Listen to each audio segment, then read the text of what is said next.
అది 1982వ సంవత్సరం. ఆంధ్రప్రదేశ్ రాష్ట్ర రాజకీయాలు వేడెక్కుతున్న సమయం.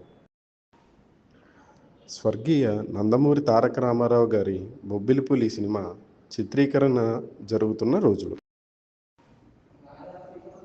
అప్పటి ప్రధాని ఇందిరాగాంధీ గారు 'బొబ్బిలిపులి' చిత్రంలో పాత్రలు కానీ, సంభాషణలు కానీ, సన్నివేశాలు కానీ ప్రభుత్వానికి వ్యతిరేకంగా ఉంటే చిత్ర విడుదలను నిలిపివేయమని సెన్సార్ బోర్డు వారిని ఆదేశించారు. ఇది తెలుసుకున్న ఎన్టీఆర్ గారు బొబ్బిలిపులి విడుదల కాకపోతే ఆందోళన చేస్తామని హెచ్చరించారు. జూలై 9, 1982న బొబ్బిలిపులి విడుదలై ఘన విజయాన్ని సాధించడం. 1983 ఎన్నికలలో టీడీపీ ఘన విజయం సాధించడం.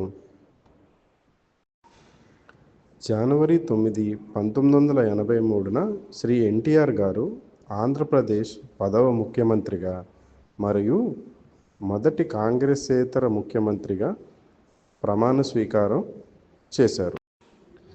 ఇందిరాగాంధీ ఎన్టీఆర్ గారిని ముఖ్యమంత్రి అవ్వకుండా రచించిన పన్నాగాలేవి పారలేదు.